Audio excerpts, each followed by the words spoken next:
Okay, we're going to grab our seats. I'm going to officially call the Budget, Finance, and Facilities Committee meeting to order. If we could have a roll call, Ms. Turner? Yes. Trustee Ingram for her efforts during the, I call it the interim service. We all know that this is such a key position, and her willingness to step up and certainly serve in a big way.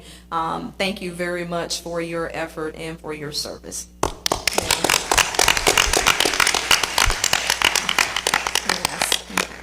Okay, so the business in front of us, again, we have the consent item. It's approval of minutes. There are 3, and as always, I trust that you have had an opportunity to read them, and if you have, then please move forward with the motion. So moved.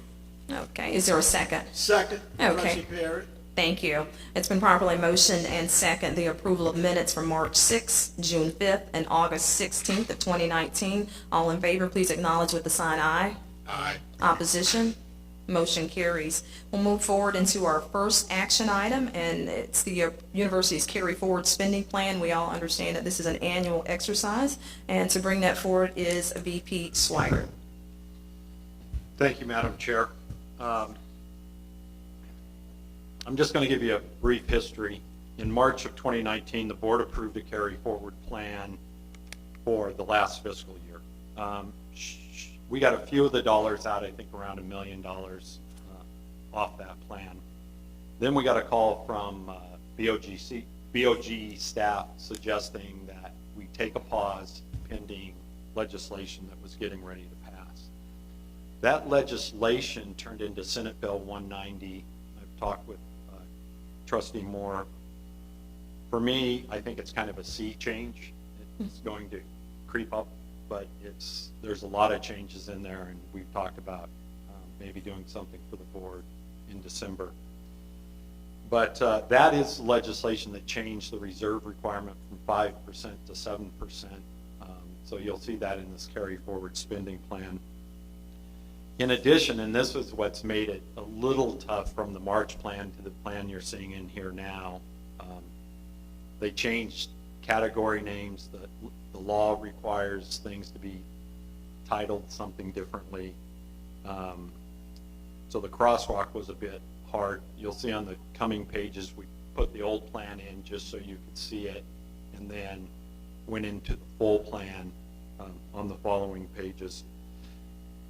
But Senate Bill 190 added a lot of provisions to carry forward spending plans, and I'm told it came out of an issue at UCF. But in essence, what will occur now, you will see this plan again. You have to adopt this at this meeting. We have to turn it in. I anticipate we'll be bringing back a greater detail in December for you again, because what's going to be required are quarterly reports to the BOG staff on how we're actually spending the money. And as we read the regulations, we have to spend everything but the reserves. So they want all the money spent down. So I mentioned that to you because in the past we have enjoyed a little bit of freedom of not, redeciding what we were going to do with the money is the best way to put it, and taking our time. I think they're fairly serious about making sure that we spend down these reserves. So if you look at this page, page 4, that's the prior spending plan, and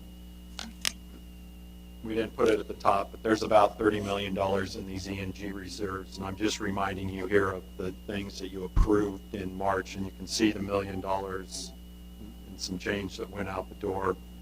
This plan in March was heavy on facilities, infrastructure, and IT, and then that plan carries into, on the next page, the next 2 pages, the new spending plan, the new carry forward spending plan. And so here we give you a complete picture. You can see at the top, there's about $30 million. The new 7% statutory reserve, as we've calculated it, is $13.3 million. And then we get into items that are restricted by appropriation, restricted by contractual obligations, and you go to the next page, you have items by academic affairs, and then all those projects that you saw previously in the March plan. And so we've laid out with input from the provost office, student affairs office, and there's a lot of work still going on to define what this means. We have about $89,000 left on the table. We anticipate, while we say in the actual item that you're approving, we say that this will all be spent in 2020. The reality is by December we'll be back to you suggesting some of it will take us into 2021 to get it all spent down, especially in the academic affairs and maybe some of this facility stuff.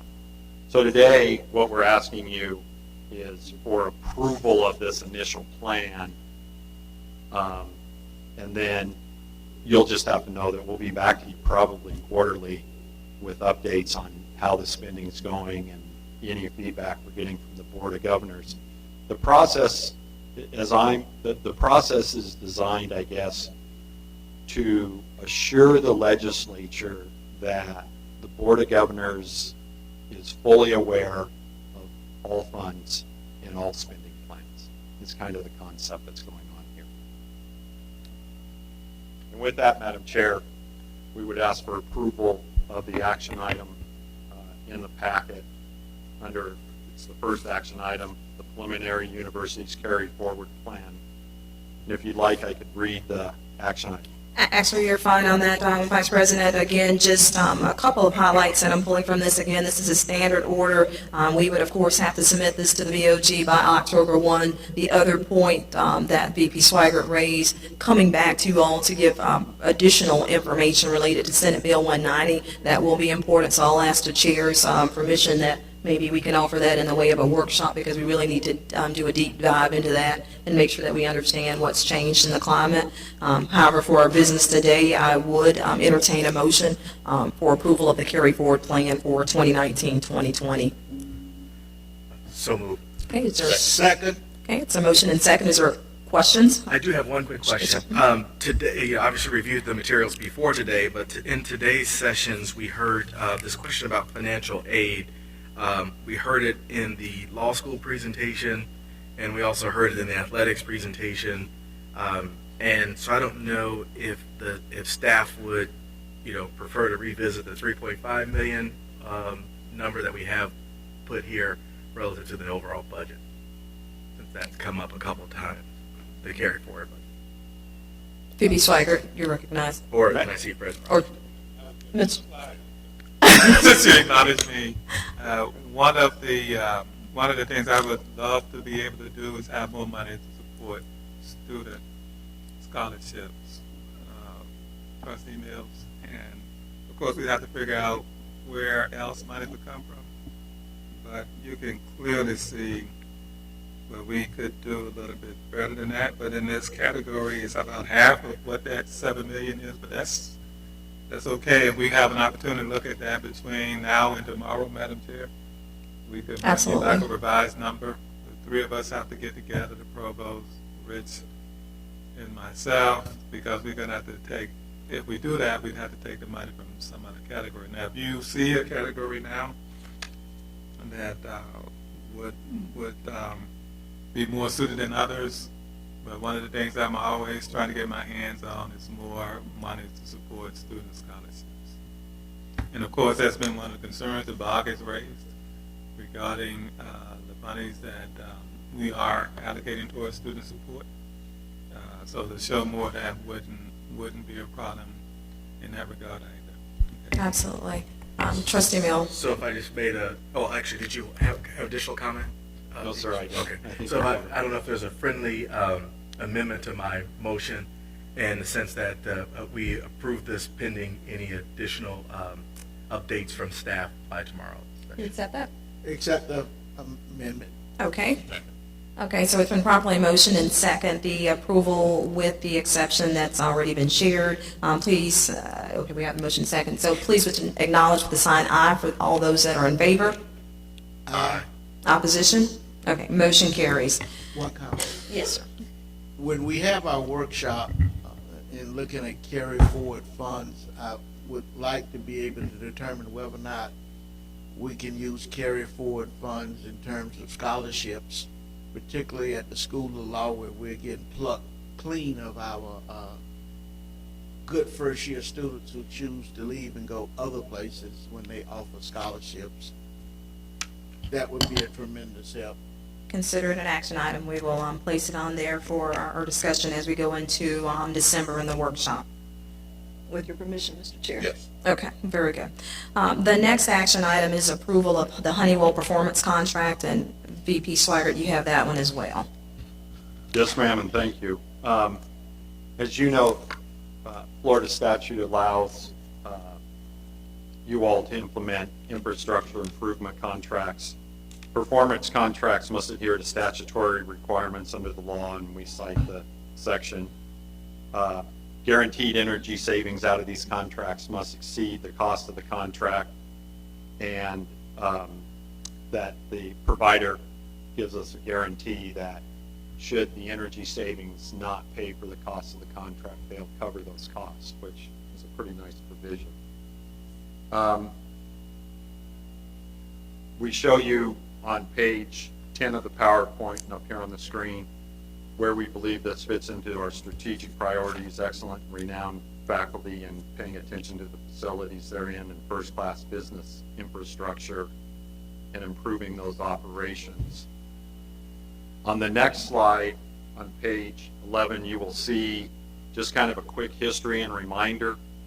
This dates all the way back to 2017 when we advertised for an invitation to negotiate for energy savings. In June of 2018, you all approved this in a meeting and gave us an authorization to proceed. In January 2019, you all received an update and an information item. And between that time and this time, working with Honeywell, we've gotten into our facilities across campus and are here with proposal now. And would ask, Madam Chair, if you would indulge me, that we have a representative from Honeywell, Alfred Guerrero, that I'd asked to come up to the table. And these are their standard slides. I'll point out to the board that you will see quickly that Honeywell's done this 200 plus universities. They've done it at many of the SUS universities. It's a pretty standardized contract here in Florida. But I'd like you to be able to pick his mind for a minute. He's a very sharp individual, and I think will bring some comfort. This Absolutely. is a good way to proceed. Thank you.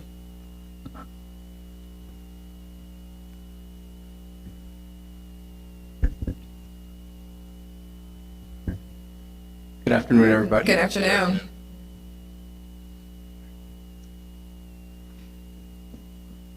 Okay. My name is Alfred Guerrero. I am a senior business consultant with Honeywell Energy Services Group. Excuse me. I'm accompanied today by a member of Honeywell's global finance team, Mary Lesher, who's sitting in the first row. What we'd like to do today is just really very quickly go over some of the main aspects of the performance contract and answer any questions that you may have regarding any aspect of the project. So, first and foremost, let me just thank you all for the opportunity to speak before you as we go through this presentation. So, as VP Swigert mentioned, we were formally selected by the university at the beginning of 2018 for this project. Okay, and from the very beginning, staff has really tasked us with the idea and the job of really bringing forward a project that first and foremost will deal with some of the deferred maintenance issues here on campus. That has been our primary goal all along, as well as being able to find ways to reduce the level of energy and water consumption on campus while providing for a vehicle that in essence will allow the university to pay for the improvements in a budget neutral manner, with the savings being the funding of all the costs. And most importantly, behind all of this, and really from an overarching perspective, is that making sure that we can improve the facilities from a learning perspective for both faculty and students. Now, there are certain statutory requirements that we've had to adhere to. Obviously, the project must be budget neutral, but as VP Swigert said, there's a performance and a technical guarantee associated with the project.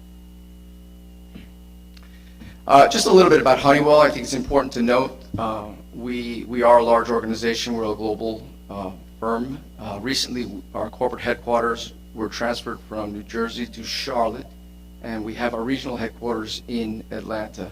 Energy efficiency is one of the core pillars of Honeywell, as evidenced by the fact that over the past 30 years, we've implemented over 7,000 energy savings performance contracts, delivering over $6 billion worth of energy and operational savings to our customers.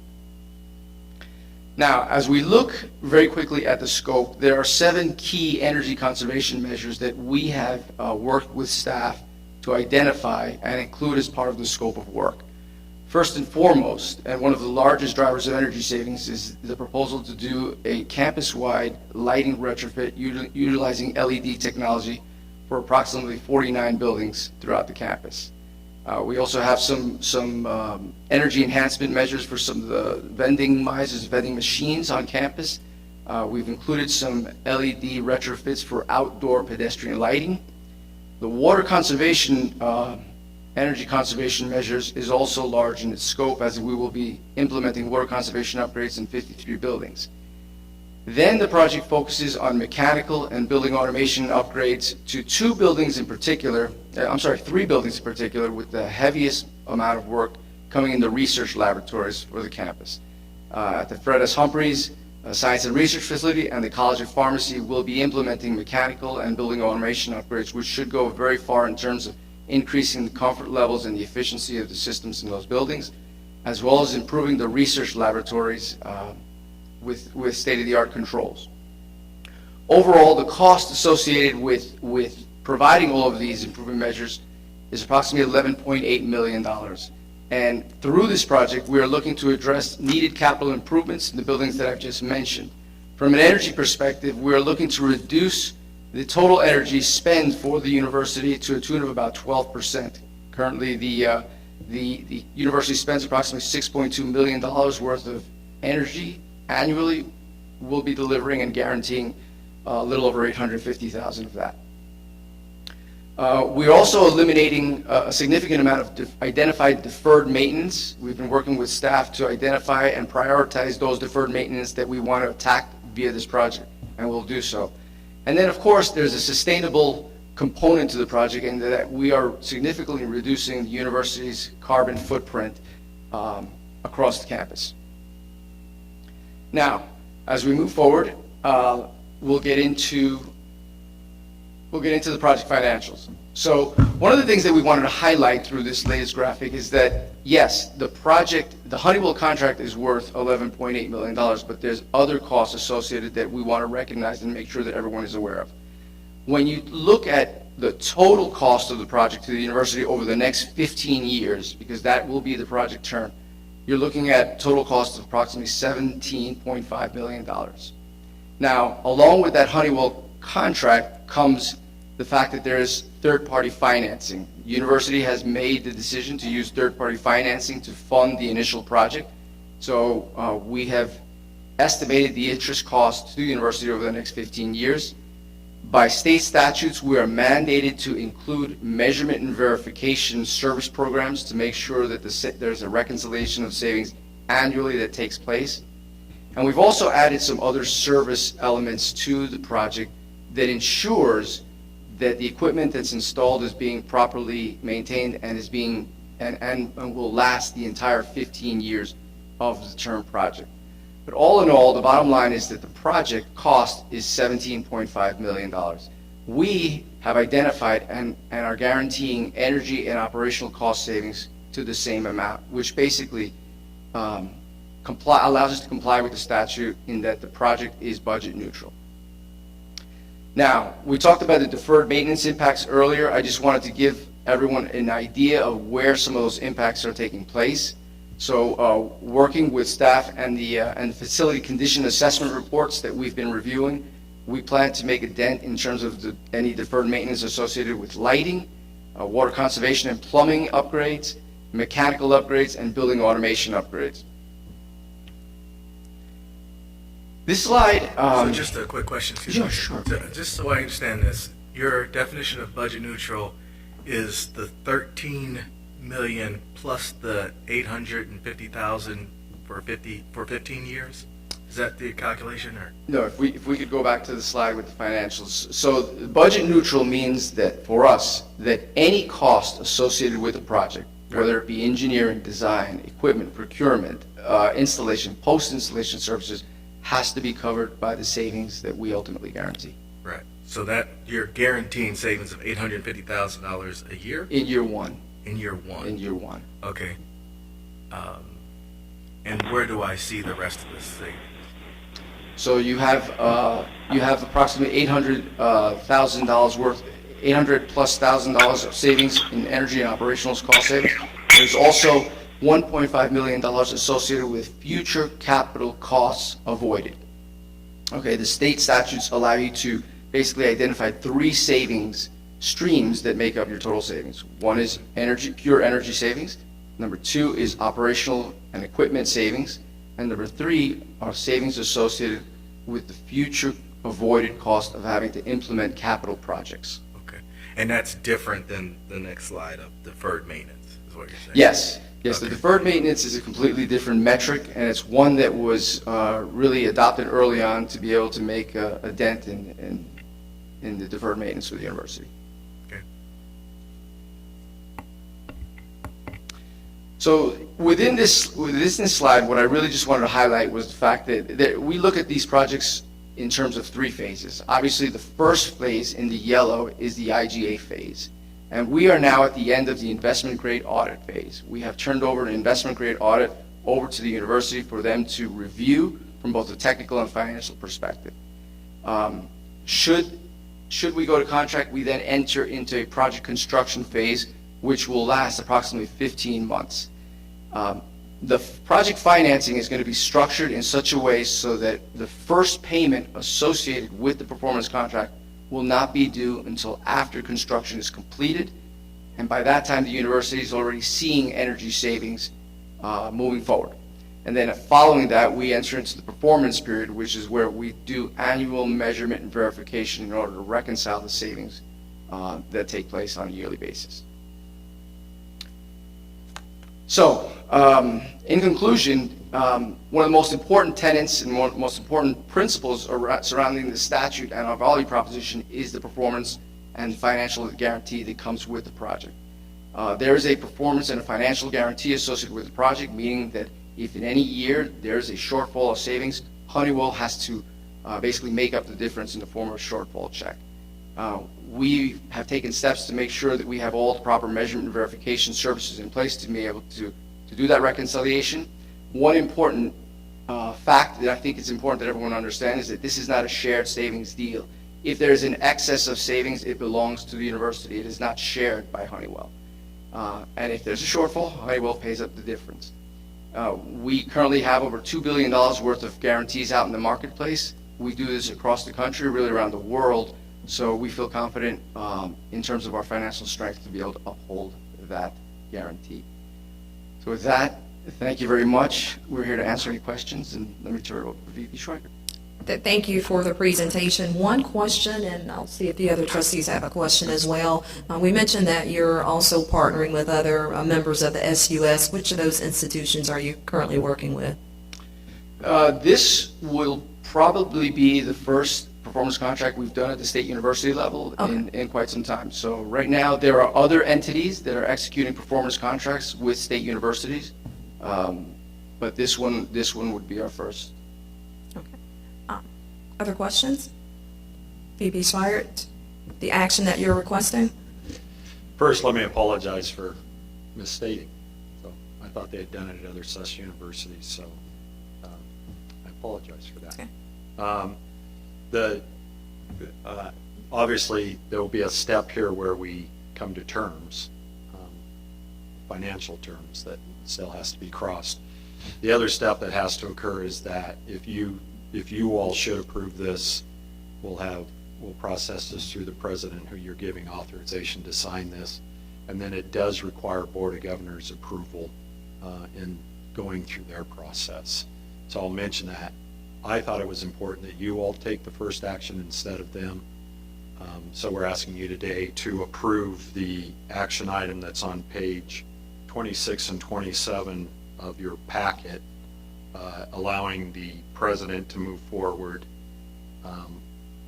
with this and send it on to the Board of Governors. And I would say to whoever seeks to move forward with the motion on this, the language that's also in there will involve our general counsel review as well as the required feedback from an engineering firm. Those would be our internal steps, and then it would transition to the BOG. So are That's there great. other questions? Procedurally, what is the Board of Governors approving, the debt, or what is it that they actually have to approve? Sorry.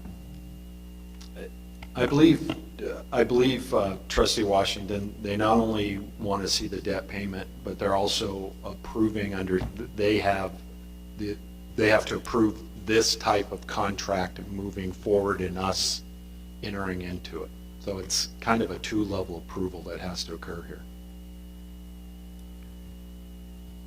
Trustee Washington, you're recognized. And do we know that any other universities have recently attempted to do this, or are we the first ones? What kind of coordination have we had with the BOG office staff to date? Can you? Trustee Washington, I know for a fact that there are other state universities here in Florida that are currently engaged with similar companies and in the process of implementing performance contracts. Within the state college system, there have been numerous examples of those entities that have done performance contracts. Is there any other staff support on this? Because I think the question is still out there is what I'm reading from you, Trustee Washington. I'm just knowing sort of our situation and our unique circumstances. I'm trying to find out if we're the only ones trying to do something like this, and if, the Board of Governors having to approve us to carry additional debt is going to appear unfavorable. The one note, and I think we're going to be bringing up some staff, is that this is tied to the overall deferred maintenance plan, the $100 million that we had out there. So this was to look at carving away a portion of that deferred maintenance, but certain that the staff, they can speak to this more in depth.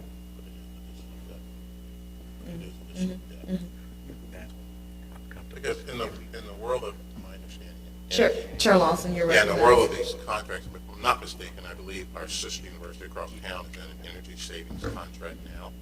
But I don't know how they finance it, so that would be the question. VP Swigert, you're recognized.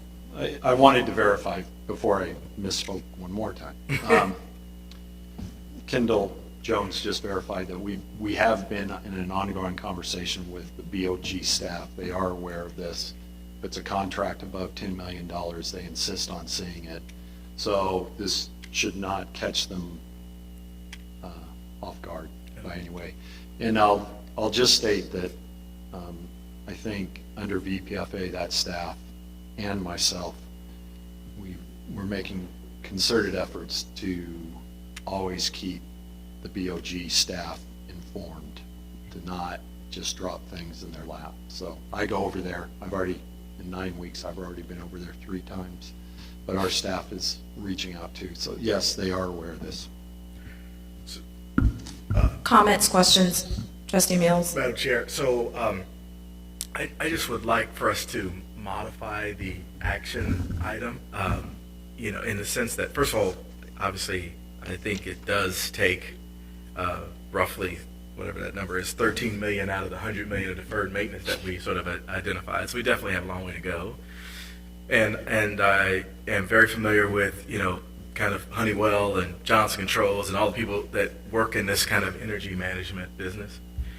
So I think it's sort of the ultimately the right answer for us. I'm not convinced just yet that we have either capacity on the overall capacity debt side as well as the debt service side, and so I would just try to modify the action that we would approve this pending this committee's approval of both the overall debt capacity and the debt service. And part of the issue here is because we were well, part of the core issue is, are we capable? Do we have the capacity and the ability?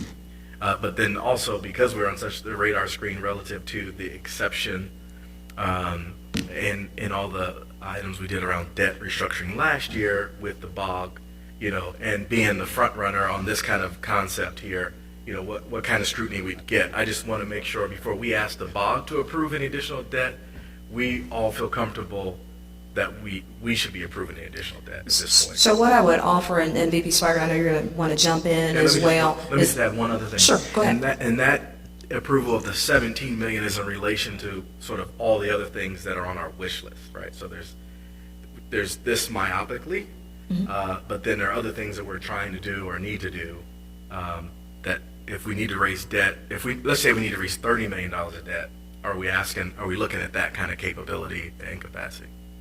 Thanks. So with that conversation, please know that we always, through the chair's permission, have the ability to do an emergency meeting if staff does not have the information readily available now. VP Swigert, you had a comment? Madam Chair, I think when we talked one-on-one, I reminded the committee, and it sounds like you need additional information, and you and I have talked offline, so I'm keenly aware of that, and I think I'd be able to deliver that rapidly. You could put this on hold. We could go ahead, send it to the BOG and let them be doing their work, and then you could act on this in December while we assembled that, if you'd prefer. Trustee Mills? I don't necessarily believe we have to put it on hold. I think we can approve it pending the validation of the sourcing. So I know that that's what and VP Schweiger and I have talked about this offline, but we just need some validation that we have debt capacity. Okay, so it sounds like we have the motion with the contingency piece, like with the contingent language in there. Is there a second to the motion? Is that your formal motion? Did I capture it appropriately? Yes, Madam Chair. Okay. Is there- Second. Okay, so it's been properly motioned and second with the language added by Trustee Mills regarding what additional information that must be provided. All those in favor, please acknowledge with the sign aye.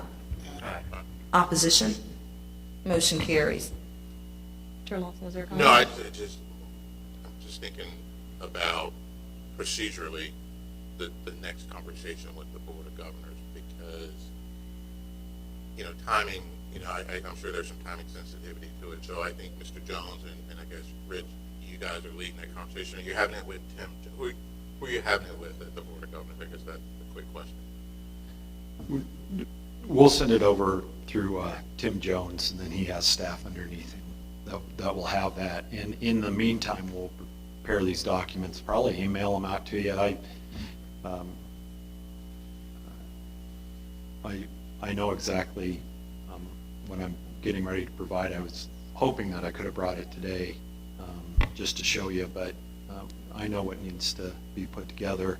And in the meantime, the BOG staff can be doing their work, and we can talk to them, and we're not going to proceed until we're square with you all. Okay. Just so I'm clear, so we're going to look at our overall debt capacity. So Relative there's to two the sides. There's two sides to it. capacity. There's our overall debt capacity, and in private sector world, it might be debt to equity or something. It might be, but then there's our ability to service the debt, which is our ability to make the debt payments itself. And then I have a relatively, so those are two things we should look at in terms of being valid. But I have a relatively unfair question, at least for you, VP Schweiger, week 9. When we did the restructuring last year, there was a question about having excess funds, and I thought that number was something like $15 million or something, but I thought we allocated towards some deferred maintenance at that point. It might be the rest of this, a different part of this $100 million, but But it is part of the 125, I'm sorry, Madam Chair. President It's Pierre, actually I'm sorry. 30 million over 10 years. Okay. That would be plowed back into the housing stock, you see, and those are some of the restrictions gotcha. you have because of the auxiliary, same issue we've been talking about with that. But it was specifically for housing. Yes. Other questions? Okay. Do you have another comment on that, VP Swigert? I just wanted to point out that typically in higher ed on these type of deals, you see them around housing, dining, which are also business centers. They generate revenues. Almost all these deals are structured that you don't pay until you take occupancy or the work's done. So theoretically, in this case, we'll have a year of energy savings banked, and we just have to be disciplined enough to put it in the bank and then start paying the contract. So we're always have the money in hand, and there is the guarantee that if that isn't enough money, it's on them. Thank you, and we'll look forward to the additional information on that. So we'll transition to our next action item. That's the additional budget authority and authorization for additional services tied to the hub dining facility. VP Swigert. Thank you, Mr. Barrett, for being here. We appreciate your time. Thank you very much. Thank you, Madam Chair. As we're doing as you all have approved a 700-bed residence hall, you're fully aware of that. In the front of the residence hall is a new dining facility. It's been termed the Hub Dining Facility. We were hopeful, and you've taken previous action on this, by the way. You've authorized $4.2 million. Turns out the $4.2 million is for a shell on the infrastructure down in the ground. I think as we were doing the residence hall, there was a hope that some of the contingency funds would be left and transfer over to finish out this facility, another $1.6 million. Turns out, surprise, surprise, we're halfway through the residence hall, and that probably isn't going to be the case. So we're proposing to you all that we use auxiliary reserves. We've talked with the dining folks, with the plan and operation maintenance folks. We've run it up through the president, and this seems to be an acceptable internally. And I do want to note that because this issue sat just a little bit, and may have been due to some turnover. It's a little unclear that this facility will now be probably 3 to 4 weeks late. So we're asking you to let us get going here. We're going to have to take the person who was awarded the shell construction and modify their contract and give them also the interior finish, so we're not demobilizing and then remobilizing again on this project. Just a moment before we dive in that, you all may have seen some flailing arms back there. It was from our general counsel staff. They were raising the question on whether a vote was taken for that. I recall that we did take a vote on the item right before with Honeywell. Can you all confirm, Ms. Turner, can you confirm that a vote was taken on that item? Well, you know what? There was definitely a motion and a second. Okay. So just for. Okay, so I remember, okay, so we will then go do that. So thank you for the arms back there, so I appreciate that. So before we went into the next item, so again, going back to item number 5, again, a motion second on the floor for approval with the amended language in there and the requested additional information. I seem to recall having said that before, that's why I thought it had happened. All those in favor, please acknowledge with the sign aye. Aye. Okay, no opposers, motion carries. We'll jump back into that conversation, and I believe that Trustee Mills was preparing for a question. I just wanted to make sure we're clear when VP Schweiger said 3 weeks late, he's specifically talking about the dining, not The dining. not the residential side. Or That's housing. correct. Correct. And that we would, of course, make whatever arrangements that would be required, because, of course, we would have students in at that time to ensure that they received food. Okay. Dr. Robinson, you recognize. Thank you, Trustee Moore. We've talked about in the interim having a suite of food trucks available for students until this facility is finished. Okay. Chair Lawson, you're recognized. Yeah, I think most of us probably then now have the burning question, are we sure we haven't missed anything else?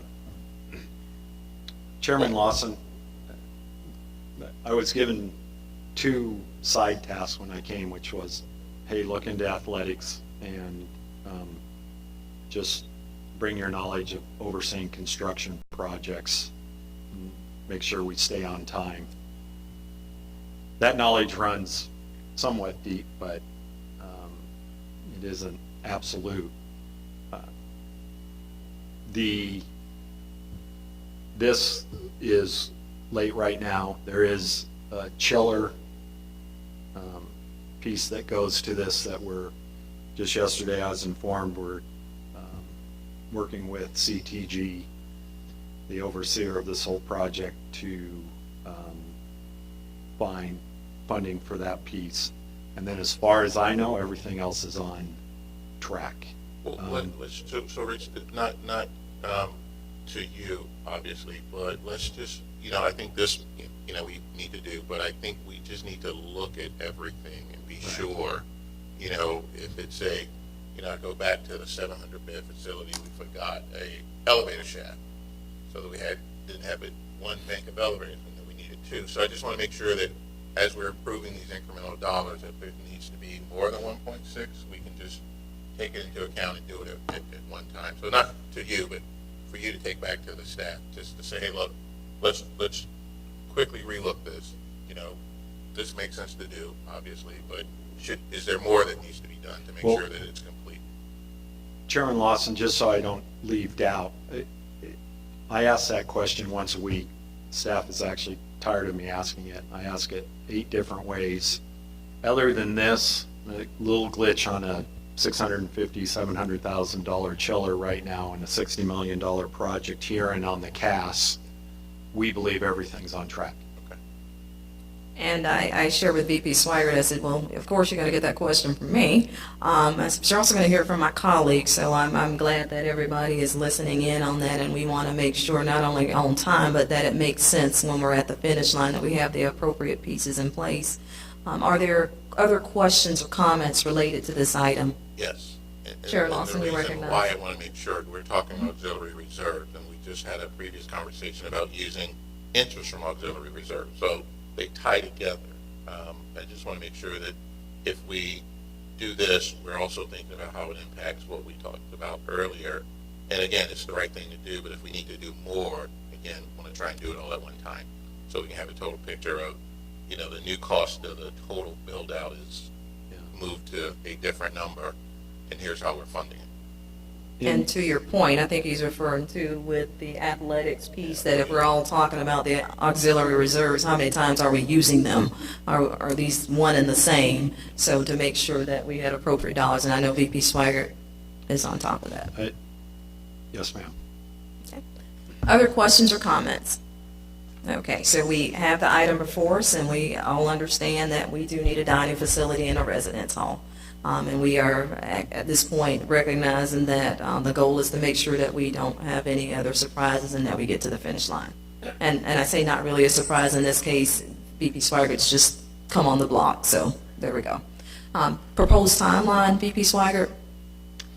Right here, Madam Chair, you'll see it on the screen. We'll handle procurement between now and November. We'll give a notice to proceed. We'll integrate the building interior into that proposal. That will begin in March, and then this facility will come on in September of 2020. And I will mention, even though I should, that there are some staff that have advised me that it could come in on time. I wasn't willing to put that down on paper. Just really, if we come in early, great, but I'm saying September of 2020. Thank you. Fair enough. The one comment I would Yes, sir, just Trustee make, Mills. Madam Chair, if I may, is I don't think Trustee Dortch is on this call, but in his spirit, I'm not sure if we have a scorecard at this point. There you go, Trustee Dortch. Thank you. I felt your presence. But just, I would love to see if we could get a scorecard on where we are relative to MB spend at this point. Or we have 3 construction projects going on, and given the stages that they are, we should be able to have, I believe, an ongoing scorecard, but certainly an intermediate scorecard on where we are with MB spending. So, and I would just remind the trustees, so absolutely, the committee will get that. We have provided as recent as, where we were in September now, so in August you would have received one because we look to provide them monthly. Yeah, we provide them monthly. So we will get the one for the month of September and make sure that it includes it in that language too. That's okay. It was supposed to go out yesterday, Madam Chair, and I'm not sure we got it out yesterday, but it's prepared. Okay. Okay, we have the action item that's being presented to us relative to the approval of the additional budget authority. Is there a motion? Move to approve. Is there a second? Second. Okay, so it's been properly motioned and second, the approval of the additional budget authority and authorization for additional services tied to the hub dining facility. All those in favor, please acknowledge with the sign aye. Aye. Opposition? Motion carries. Thank you for that, and we're taking note of our homework assignment. So we'll move into the informational items. It's a financial status report, and VP Swaggart and team have worked on this diligently. This is a first brush on what it could be, and he's welcome and open to feedback on it. So VP Swaggart, take it away. You said everything I wanted to say. Okay. And then That's because we talk weekly, right? we're, in our efforts to find you the best information, what you were getting I thought was a bit confusing. I've been reminded that others liked it. This was an effort to show you how, kind of give you the global view of the university by the big fund accounts that we book, adding up to the university's budget. And that's you'll see the approved budget amounts. And then we show you encumbrances and expenditures as of date. And we book a lot of our salaries up front.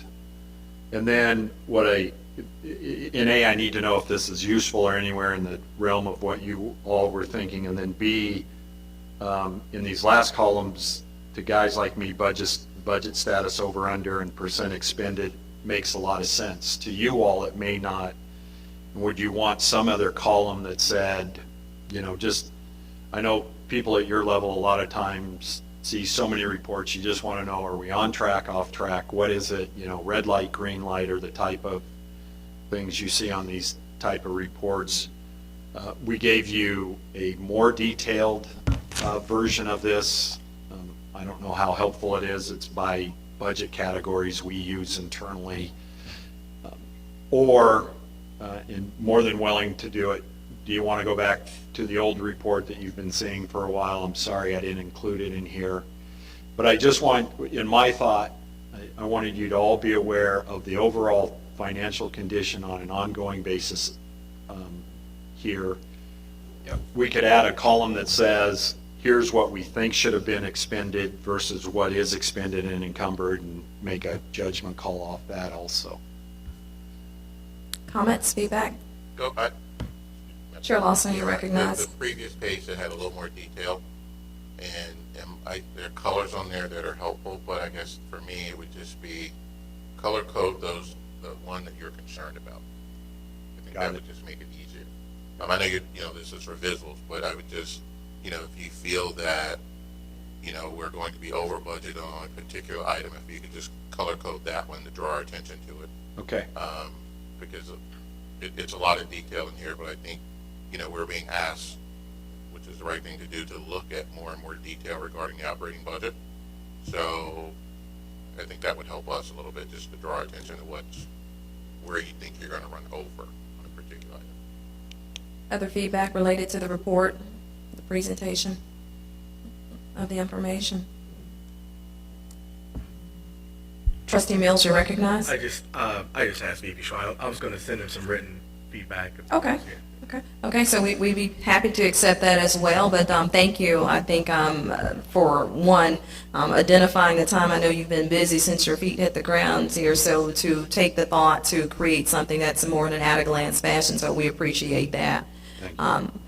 We will transition, reminding everyone, for the sake of staying on time, we're going to keep it tight probably for the next 20 minutes. We may go over by 7 minutes, but let's look at the FAMU Service Excellence item, and AVP Ingram, you're bringing us forward on that, along with the succession planning update and diversity and inclusion update.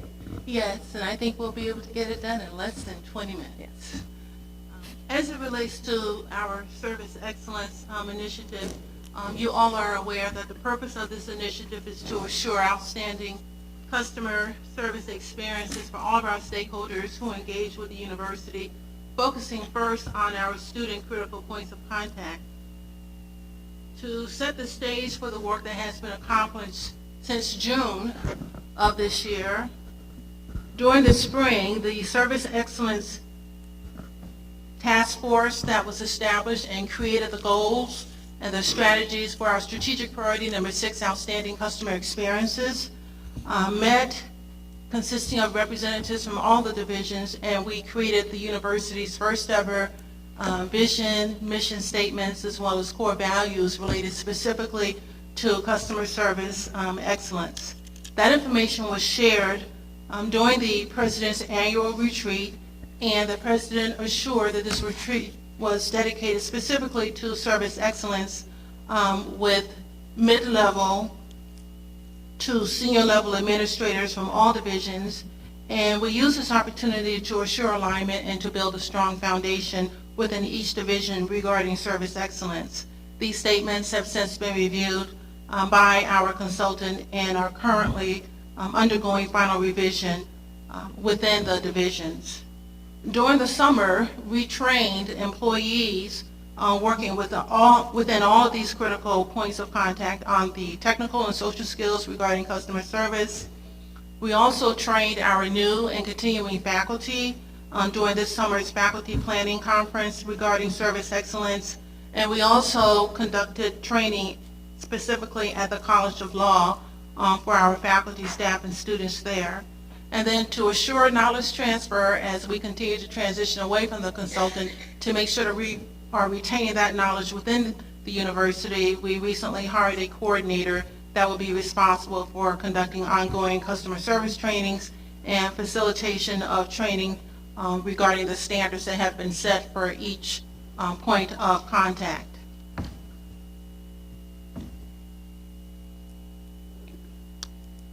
Next steps, we will develop and generate service excellence performance assessment tools for both the employees as well as the supervisors at each major point of contact in collaboration with our department, which is Human Resources, and the consultant.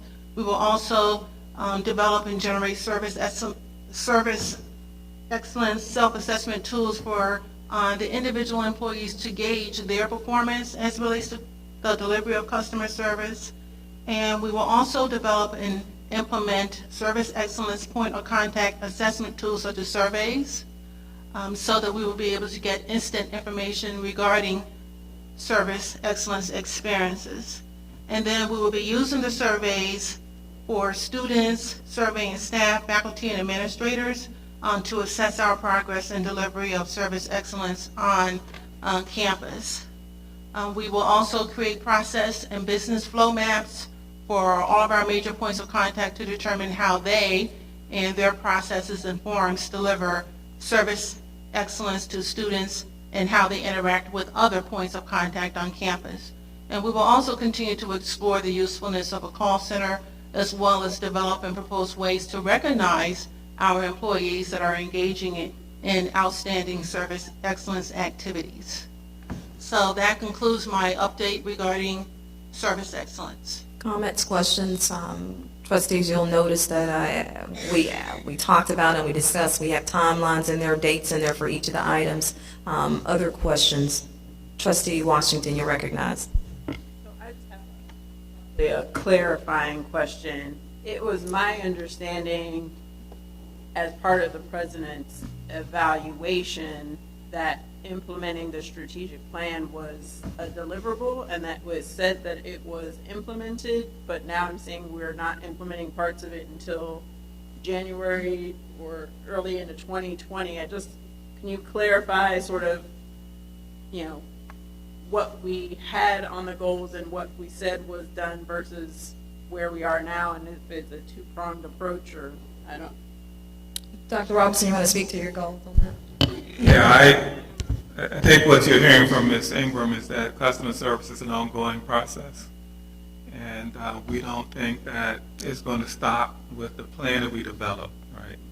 We have to implement the plan fully. And so that implementation involves continuous training of people, hiring of additional personnel, sort of weaning ourselves off of the consultant, taking a handle on these things ourselves. So this shouldn't stop just because we got the plan developed. We had a few nicely attended sessions with people. We really have to continue in this process for it to take root.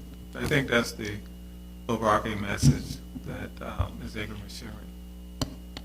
Trustee Washington, you have a follow-up. Yeah, because it's my understanding that they're still developing some of the benchmarks and some of the nitty gritty parts of the plan. Or maybe I misheard, but that's what it sounds like. We're still sort of in the process of doing some of the initial things. Or maybe I'm mistaken. Well, Dr. Eddington is behind you, waving his finger vigorously. Yeah, I can try to clarify. Provost Eddington, you're recognized. Yeah, can you hear me? No. That doesn't work. Yeah, I think I understand what you're saying. To try to clarify, the agreement that we entered into with our consultant was actually a multi-year plan. It has these different phases. And so when we initially presented the customer service plan to the board, we broke it out and showed you the whole 3-year plan, and it has phases. And so what you all have been approving each year are the different phases. So last year you approved a phase of the plan, and we mapped out those particular steps. And then at the end of the year, when you evaluated the president, he demonstrated that every one of those components was checked off. In this year's version of his annual goals, you all have the next phase, which are some of the things that Ms. Ingram has listed. So when you look at his goals, it has most of those things, same thing listed out. And so the approach is, you all are saying, by this date this year, the university will complete every step in that phase of the plan. So maybe that's why it looks to you, you're saying, hey, what is it that we keep approving? But that was the design of the plan that y'all originally approved. Well, I know the question came up during the retreat, and that's what you expressed then, and I think what you heard from Trustee Mills was that we thought we had it now. And so what we've tried to do in the staffing with the conversation is making sure that we have dates on there so everybody will be wed to what those dates are, but yeah. Yeah, and one of the things that y'all have approved to try to address some of y'all's concerns around, as I see it, is when are we going to see the results, right? So in Dr. Robinson's version, this year's version of the goals around this initiative, there actually are data in terms of stakeholder feedback from primarily the students, customer service data with goals this year, right? So it was an attempt to say, hey, let's not just wait for the data that's going to be generated by this multi-year plan. Let's also include baseline data from other assessments and then set some goals this year that will help us measure the impact of this initiative. So there's those two pieces in this year's goals and that was not there last year. So just as a follow-up, I think I'm starting to understand and appreciate. I do understand that it is a multi-year, multi-pronged approach. I just want, as it's very clear to you guys that there are two separate surveys, right? That there's a graduate student survey and that there's a larger enterprise survey.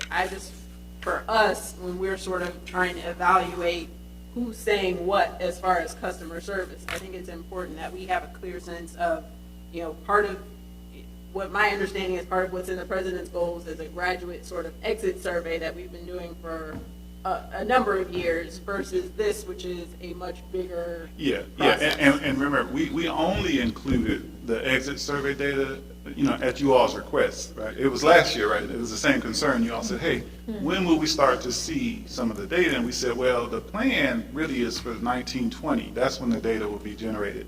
So we said, let's take the data that we have right now in our hands, and it was the exit survey data. And last year we put it in there, really, as you all said, hey, let's put it in there so we can see what the baseline is. This year we said, hey, now let's use last year's baseline to set some goals. But the overall plan has always been to use this service excellence plan and do it the right way. But now what we're trying to do is really address the need to see results much sooner than this plan is going to generate directly. And I understand. I just want to make sure that we know that it's not necessarily an apples to apples. There are two separate sets of things that we are measuring as we go along, and somehow we need to make sure that we reconcile and integrate those. Point well made on that. Other comments, questions? If not, AVP Ingram. Quick question, sorry. Trustee So I Mills. understand this is sort of a living document / process / project. However, there's sort of a set of infrastructure kind of things we put in place and training and those kind of scenarios. And then obviously we have the measurements after that. Is it fair to say that all the infrastructure and training is going to be completed by the end of this year? There will be additional training after we develop the assessment tools for our supervisors and our employees, so they will be trained to those tools. But a bulk of the training as it relates to the technical aspects of service excellence as well as the social skills took place this past summer. Okay, so everything except the training on the survey tool will be completed by the end of this year? Right, and if we add any other components to the Service Excellence Initiative that will require training, we will develop training. It will be just-in-time training development and Okay. delivery. And then the actual survey itself will be March of 2020 in the spring? Yes, sir. Okay, so that's kind of, if we sort of think that, you know, the way I think about it is by the end of this year, we have a service program that we're operating from, and then by March, we're measuring it. It is, we are measuring it now as we go, and as it relates to the data that we're currently collecting, we're collecting that data from our graduates, our students. So those who graduated in the summer of 2018, the winter, Right, and then right. also the spring. And that was as it relates to their satisfaction with services from key administrative units such as the registrar's Yeah. office and the advisors. So the data that will be collected in the future is going to be in alignment with our Service Excellence Initiative. And that information will be used to develop the baseline for future assessment and future comparisons. And that's what we'll have in March of 2020? Yes, sir. Okay, all right, so, And we're on target, definitely on target with Okay. our Service Excellence Initiative. okay, great. Thank you for your patience, because you know it took 132 years for us to get to where we are today, and it's going to take a little bit more time to assess where we are going forward. So thank you so much for that. Any other questions or comments regarding? I think we're prepared to transition. We will have this as a static item, so we'll continue to stay close to it. So let's transition. I will say we'll add a brisk jog with this now on the succession planning update and then the diversity and inclusion update. I will keep succession planning succinct, and that is progress. So tools were developed. The website was created with presentations, and a resource guide is available for our employees and our supervisors. Education and training of the vice presidents for their respective divisions, that was completed between March and May of this year. We had identified positions at the assistant vice president through the vice president levels, including a few directors reporting directly to the president that will be a part of this initial process, with the understanding that succession planning will not be conducted for the academic personnel at this time within academic affairs due to different processes for faculty development as it relates to promotion, tenure, and development of faculty administrators, such as our chairs, deans, and the academic staff. The goal that we established was to complete this process for 70% of these positions. We worked toward that goal. We were able to complete approximately 30% of succession planning, career development for these positions. However, do realize that that goal was impacted by change in senior leadership within one division and relatively new hires and key vacancies in the other divisions. So as such, a new timeline was developed, moving completion of all of these processes to December of this year. But the good news is that these tools are being utilized, and the processes were utilized most recently to complete replacement planning, supporting interim appointments to assure business continuity within finance and administration, notwithstanding the significant amount of change and turnover within the ranks of senior leadership. And building upon this, we have expedited the career development process to support future transition of the new permanent CFO for all positions at the assistant vice president level and above within finance and administration. So in conclusion, succession planning, replacement planning in and across divisions at the assistant vice president level and above, realizing that assistant vice presidents and above do serve as a feeder group for our vice presidents, and that will be done by December of this year. Any questions regarding succession planning? Trustees? Okay, we'll transition to our next item and want to spend a little bit of time on our project update, so probably abbreviated as well. Very abbreviated. FAMU is fully committed to diversity and inclusion. You're my kind of lady. We got the report in front of us. Questions? Okay, very good. Then we are going to transition to our project updates, and VP Swigert, you have all of those items, and I think what they want to hear is where we are. Yeah. Thank you, Madam Chair. With the exception of the hub, we're on time and in budget, both in the CAS and on the Residence Hall. I will note that Dr. Wilder, who is here, she actually oversees the housing department. She does a fantastic job. There are slides in the presentation that show you some of the improvements, but if you just give her 2 minutes, we always seem to eliminate her and her testimony, and she does such a nice job. I think it'd be advantageous for the board to hear from her. Absolutely, we will not miss it, and if you haven't, trustees, while you're here, had a chance to walk the housing, it's amazing. I had a chance to do that again, and like, it's a different place. So, Dr. Wilder. Good afternoon. As VP Swigert said, yes, we did provide slides to give you an overview of some of the improvements we have made to the residence halls, and I outline on each slide for particular buildings which things were done. I'm happy to answer any questions you may have about those. I think they were going to try and get to the pictures that we have. Yeah, no, go get them. Yeah. Okay, we might just look at the web, but, okay, there we go. So that's the village. That's Sampson Hall. That's Young Hall. Do you all remember? Yeah. Look different. That's the dining furniture for Palmetto North and Palmetto South. And that's an example of the lounge furniture for Palmetto Phase 3. Palmetto South furniture is a different color, but we were able to facilitate getting new furniture for all of those apartments this summer. That's the update on Pattyfoot, all the things that we did to help improve that facility. And then these are the action items. We just wanted to make sure you are staying abreast of what we're doing. We're continuing to track our repair costs. Our Gibbs Hall project is moving along. The first phase of repairs to the facility have been identified, and we have started to address those this summer, mostly focusing on the bathrooms, dealing with all the issues in there. The concrete spalling project in Gibbs is ongoing, as we talked about earlier, and all our new furniture has been delivered for this year. I love it. I can't wait to hear the feedback from the students. Yeah. The students really like our like our furniture. Dave, you're recognized. Absolutely. I'm sure they love it. Well, you bring your tennis shoes and we'll make it happen. Mr. Chair is over here. And last, I wanted to share with you our occupancy status. So as of August 30th, our capacity was 2520, which is down from last year. It's the 27 beds that we had to close down due to the work on the Gibbs Hall 3rd floor north.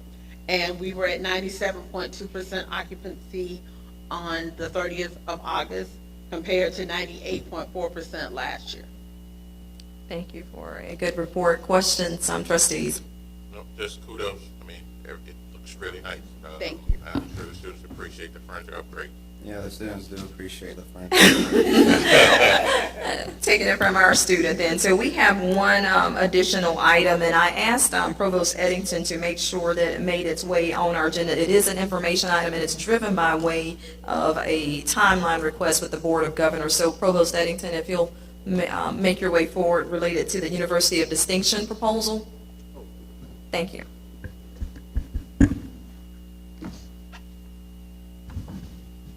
Thank you, Madam Chair. Just a brief update.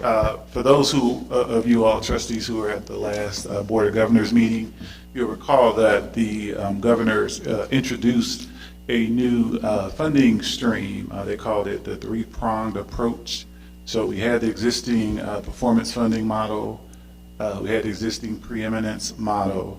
There was the existing emerging preeminence, which has now gone away. And what they have added is what they're calling the Universities of Distinction program. which is another mechanism for institutions that are not designated as preeminence. So the 9 other schools in the system besides UF, FSU, and USF, it's an opportunity to request funding to take essentially current programs or a cluster of programs that are at or near what they call a level of excellence, and to get funding to promote them to a level of sustained excellence, to be models at the state and national levels. And so each institution had an opportunity to put a proposal together. It was a very short turnaround time. We had about a little more than 2 weeks to put a proposal together. And so the process did not afford an opportunity to bring these proposals to the Board of Trustees. But we put a proposal together to focus on improving health and wellness for the state of Florida, and it included a focus on 3 of our graduate level programs, public health, health administration, and pharmaceutical sciences.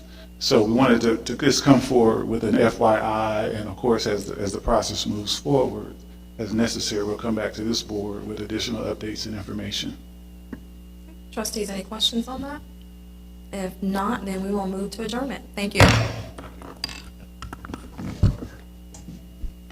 We are running a couple minutes ahead of schedule, which is good. Is Trustee Dortch still on the line? Okay. Trustee Dortch, if you are there, we actually can move forward with the DSO committee.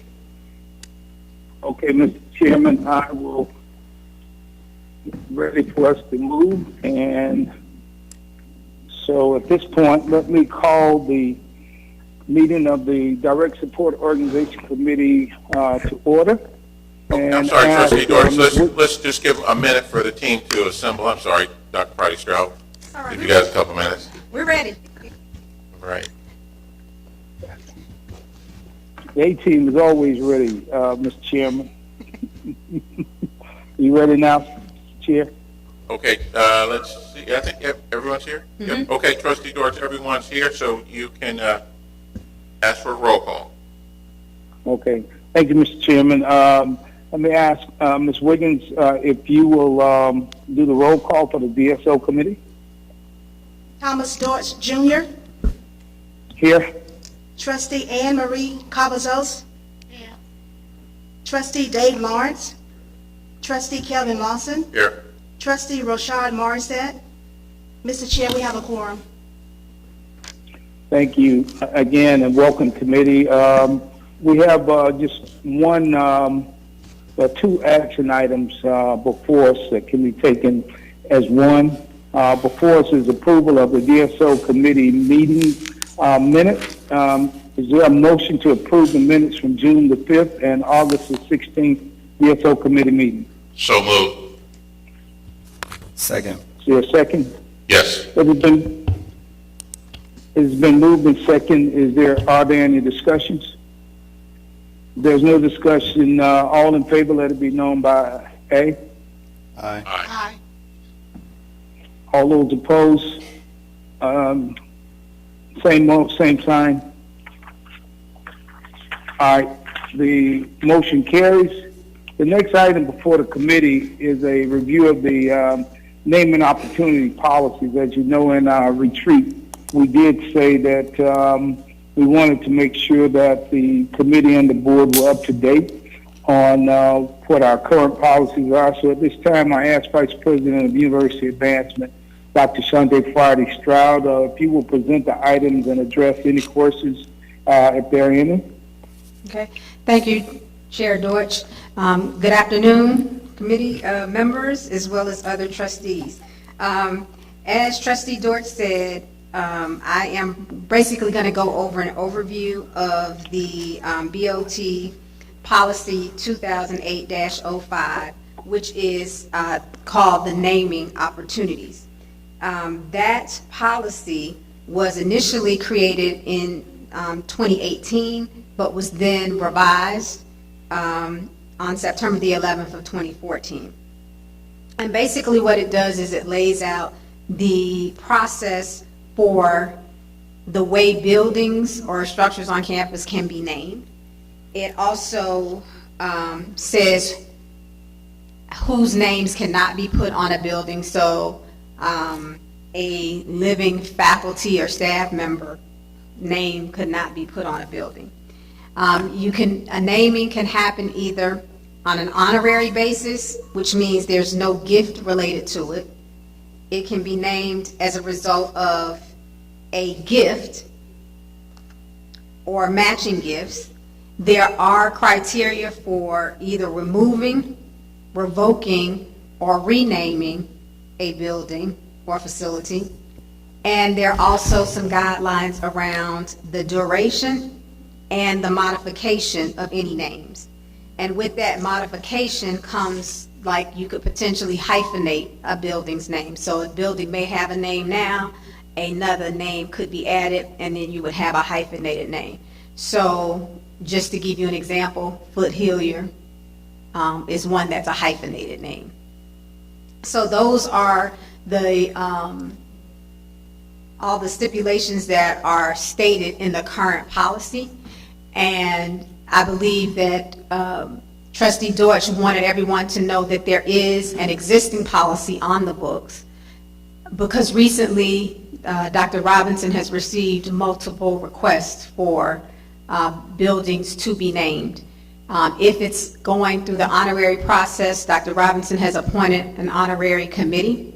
I happen to chair that committee, and then that committee will review the request and make recommendations. But one of the things that Trustee Deutsch wanted us to be mindful of is to really try to use the gift naming process to generate funds on the development side of the house. And so that is why I'm giving you all this update on the naming policy and the ways in which buildings can be named, names can be taken off, or how they could be modified. Does anybody have any questions?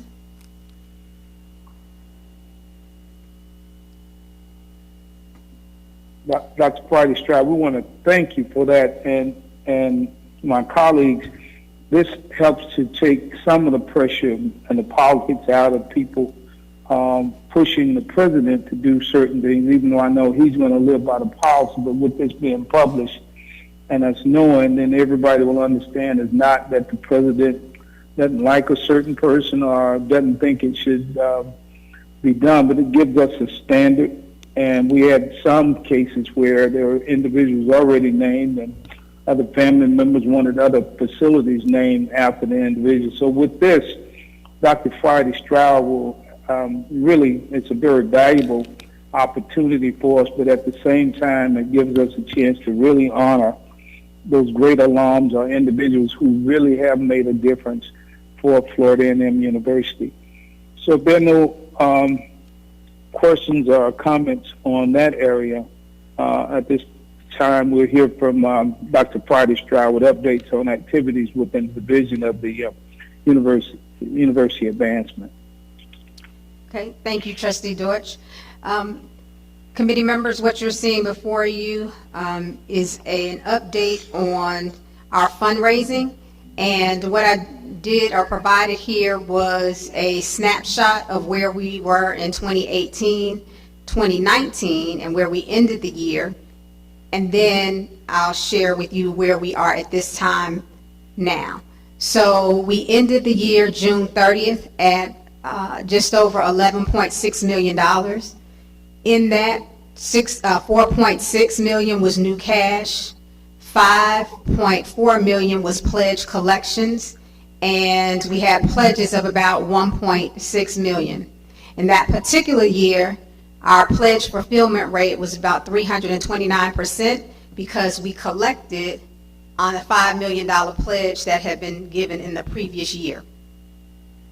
So if we move to our 2019-2020 giving to date, right now we are at, and that on what you're seeing on the screen is reflective as of September the 9th when I submitted the slides. However, we have gone up. So as of September the 17th, we are at 1.3 million. So a little less than $200,000 from where we were this time about a week ago.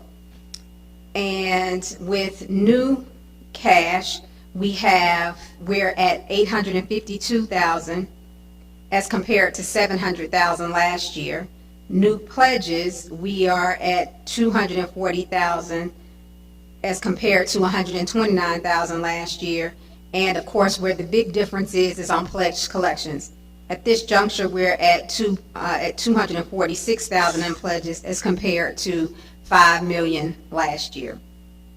And happy to say that I think in the next week or so, we will surpass 1.5 million with some gifts that we're planning to bring in, and we have some other gifts that are underway. So we're looking forward to continuing our progress in the giving area.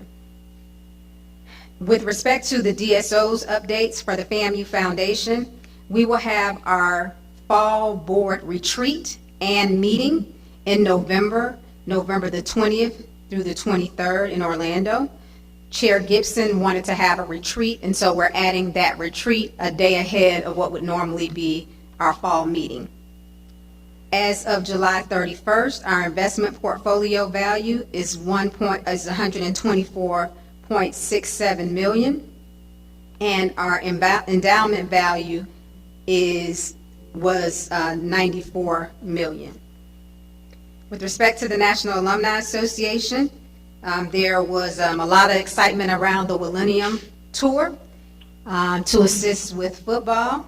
That tour, of course, featured Coach Willie Simmons, and there were several cities on that tour. The first one was in Washington, D.C., and that one was launched in June and hosted by Rattler Congressman Al Lawson, Alcee Hastings, and David Scott, along with other FAMU alumni in the D.C. area. After leaving D.C., they journeyed on to Chicago, where 2 events were hosted there. One was chaired by FAMU Industry Cluster Chair Cheryl Harris Booker and 5 other Rattler alumni entrepreneurs. In July, our former Foundation Board Chair Thomas Jones, Director John Green, and other Rattlers in the Lone Star State and specifically in Houston hosted Coach Simmons before going on to Dallas. And in Dallas, the final stop was at the Dallas Black Alliance Theater. And over this Millennium Tour, the FAMU NAA President, Colonel Gregory L. Clark, and University Advancement Administrators, including Ms. Carmen Cummings, Ms. Regina Gardner, as well as Ms. Angela Williams, they handled all the logistics and the organization of the Millennium Tour that raised over $63,000. To help, FAMU Athletics purchased 2 new complete sets of uniforms in white and green for the Rattler squad, as well as essential football equipment and support for the team's nutrition and wellness program.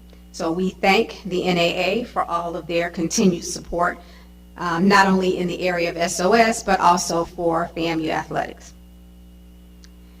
With respect to the FAMU Rattler Boosters, Inc., they sponsored the FAMU kickoff luncheon for athletics on August the 17th, and the Lawson Center was packed with over 800 in attendance.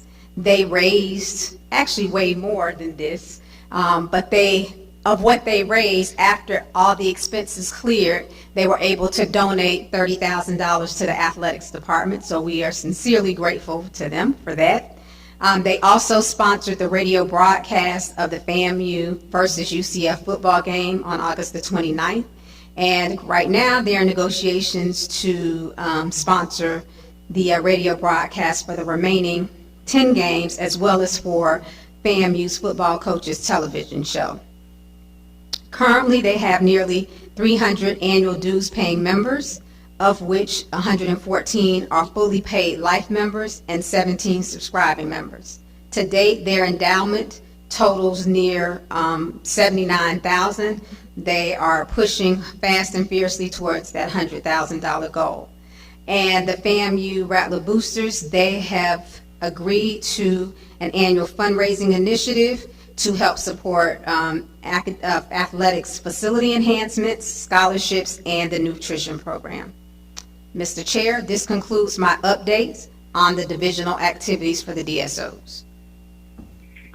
Thank you, Dr. Friday Stroud. I noted, and as we see in the report, where we are with our investments. I know we took a hit as everybody around the country, but we had a good recovery from when we had the short downturn, economic downturn. Yes. Okay. Are there any questions from the committee to Dr. Friday Stroud?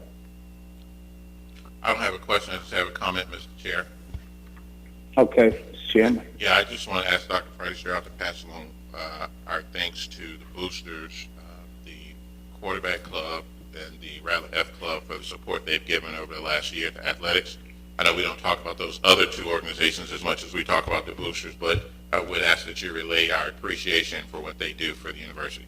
I will definitely relay that, and to that end, just to show them our gratitude, we actually had them featured and brought out on the field during Saturday's game. So all of those that have contributed to athletics, so the National Rattler F Club, the 220 Quarterback Club, as well as the FAMU Rattler Boosters were out there. So we are very appreciative for all that they do.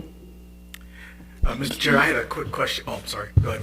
I was just going to also say we invite them to the President's Box to join us during the game as well. Trustee Mills, your recommendation. Thank you. Just a quick question Right. on the foundation. My information. So I saw the $124 million investment fund, 94 endowment. That's 94 of the 124, correct? Yes. Okay. And then so that basically is about 6 million. I'm assuming about 6 million of their annual operating budget for the foundation. Right, but we do not pull down all of those funds for operating. So what do you do with the rest of them? They continue to be invested. Okay. Aren't we required to spend 5%? We pull down what we're required to spend, but we're not required, we can't spend, so it's not 5% of the total, it's 5% of the overage, because the 94 we can't touch, those are endowed funds. So we could not pull that out. We can only pull from the difference. Okay, so in your endowment, you're not required to spend 5% of your endowment? No, or because 4%, whatever their policy says? no, we can't spend the endowment. We can spend the earnings off of the endowment, but not the endowment itself. Okay. So those 94,000, we can't spend those, because that's the corpus of the endowment. Yeah, not the principal. I'm not, but it should be, at least from foundations, right? You're required to spend 5% of your overall investment account every year. That's why I was thinking about the $6 million bucks. I thought that was out. Right, so we pull that down as a part of our operating. You do. You pull Yes. the $6 million. We're not pulling all 6 million. Okay. We pull a percentage of that for our operating expenses. Okay. I would have to get our budget to give you the exact amount. Okay. And just for clarification purpose, I don't. We don't manage their budget though. No, they have a board and an investment advisor that manages Right. their So fund. our purpose is just advisory, or Well, our purpose is because technically we do have They- oversight of the they- foundation board. So our role is to just, Approve I our shouldn't say budget. just, our role is more to make sure that they are, fully staffed and are managing the funds, but not into the detail because they have, again, their full board with the financial advisor on board. Common Fund, right, manages that. Right. There are two things to note, that their board members have to be approved by us. Now, under the new Board of Governors policy, any DSO committee board member has to be approved by the trustee board. That's one part of the oversight. The other oversight is that they get their charter through the Board of Trustees, so they have to be accountable to us.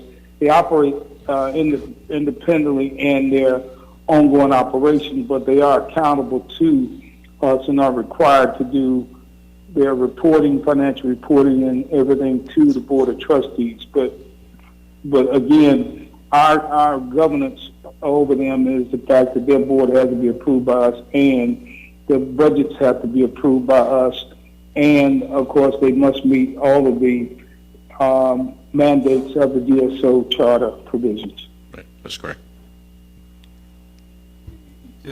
Just for clarity, the fund is managed by a common fund. In fact, the Foundation Board of Directors decided to change just a couple of years or so ago because of a very knowledgeable investment committee that they have, people who are working in this space most of their careers and serve on the board. And one of the things they talk about, I know you would be happy to hear, is that they are concerned about the percentage of minority fund managers that are being used by common fund, et cetera. So it's a very sophisticated operation, but in the end, this body does now approve all the members of that board. Oh, and one other point to remember, that our chairman appoints one member from the Board of Trustees. I think it's Trustee Lawrence. Trustee Perry. Trustee Perry. Trustee Perry. Trustee Perry. So that's the other provision from our DSO governance policy, that the chair appoints one member to each DSO organization. So Trustee Perry is the appointee, who is kind of a liaison also between the board.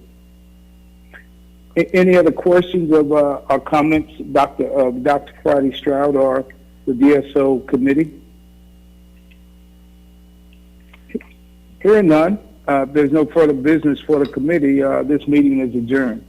Thank you. And I thank all the committee members. Thank you, Trustee George. We are back on schedule. Let's take a break. Let's try to come back at 3:30 to start with strategic planning and performance measures. That'll get us about 15 minutes early on our start time. So again, let's break from now until 3:30.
So probably could keep it there like.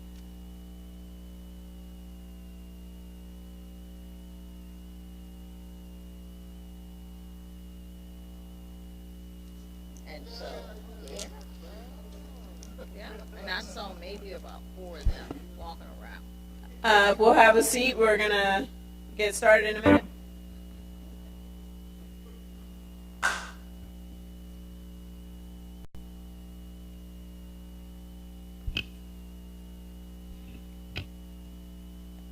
Thank you. I'd like to welcome everyone to the Strategic Planning and Performance Measures Committee meeting.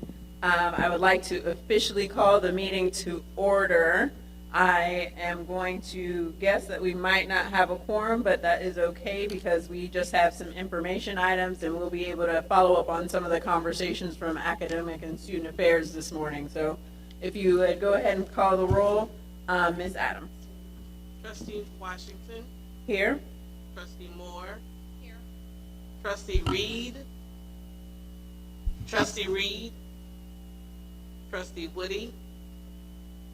Trustee Woody.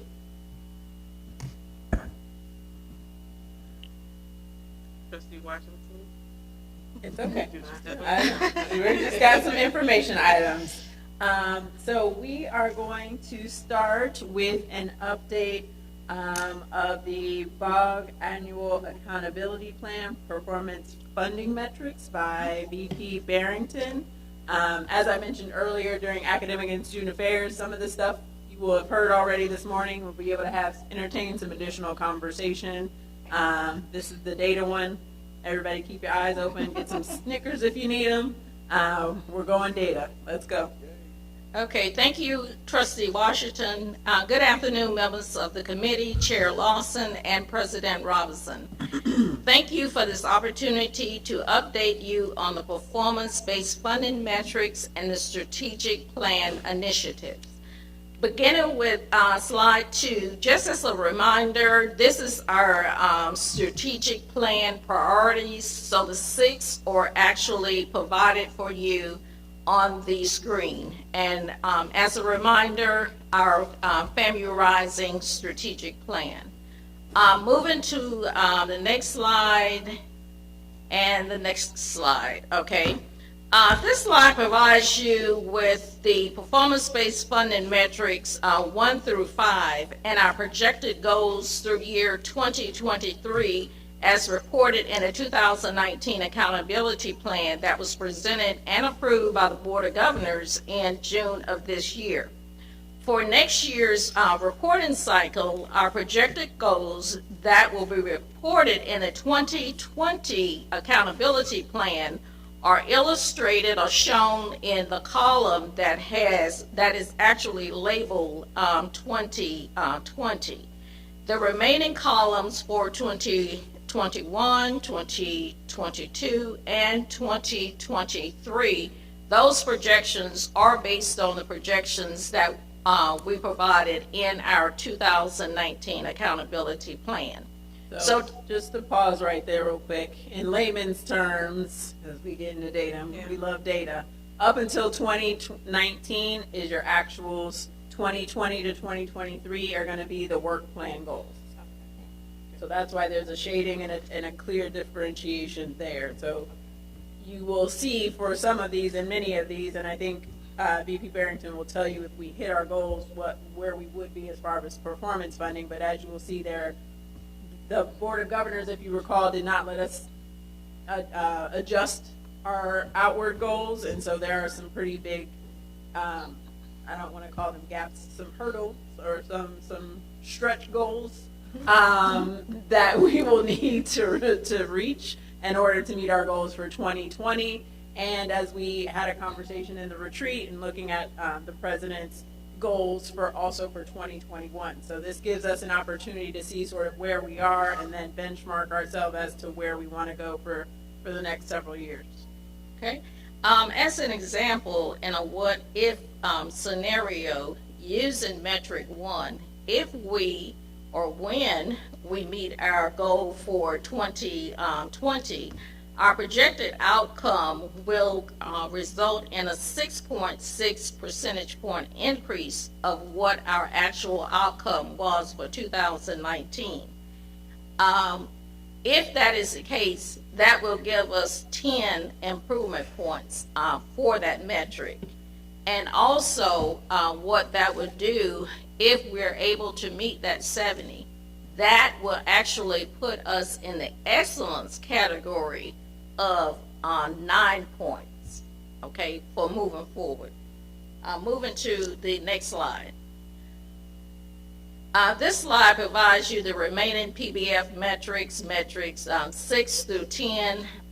Take a note that on the very bottom, metric 10, that is our new metric, the board choice metric that will go in effect and will be reported in our 2020 accountability plan.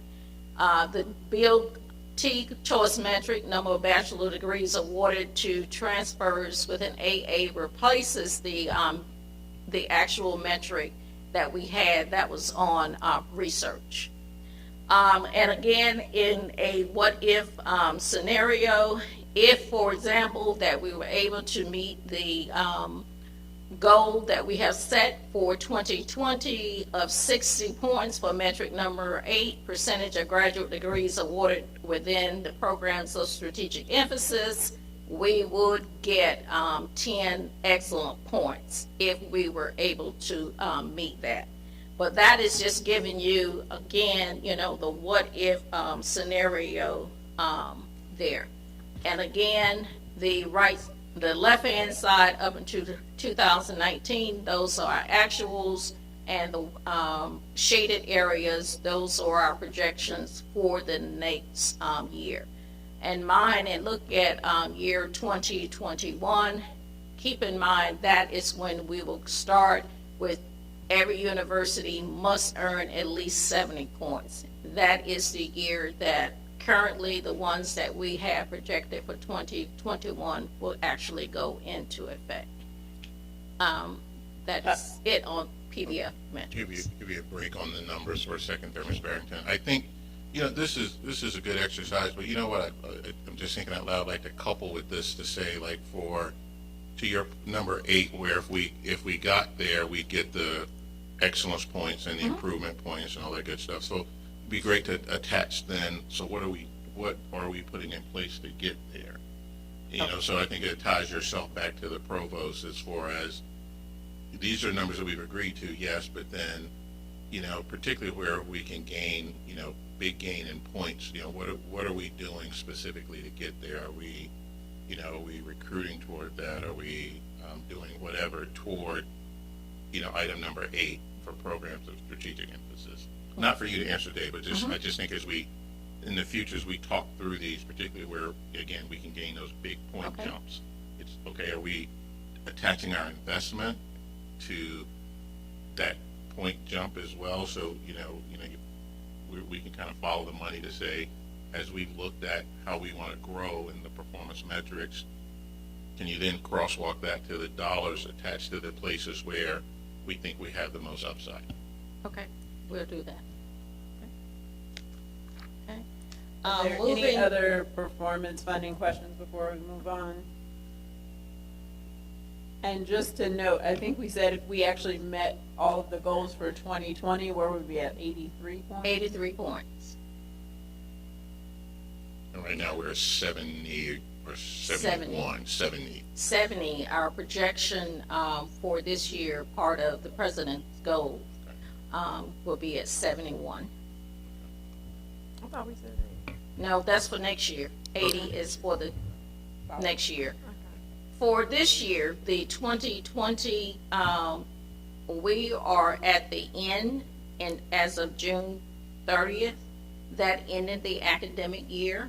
So a lot of those, whatever goes into the data elements, that is already set. We're in a process now of submitting those data files to the Board of Governors. So it's going to be somewhere around the January, February, once we can go through and validate along with the Board of Governors, that's when we will know exactly what those actuals are. And so I referenced the 83 more in reference to where we're trying to get for 2021, recognizing that 2020 is pretty much baked already. So what we were just sitting here Yes. talking about is what we should have done is in 18, made adjustments Correct. for 19. Yes. So we should be thinking about 21 and 22 That's exactly correct. as we Yes. go through The process. these iterative conversations.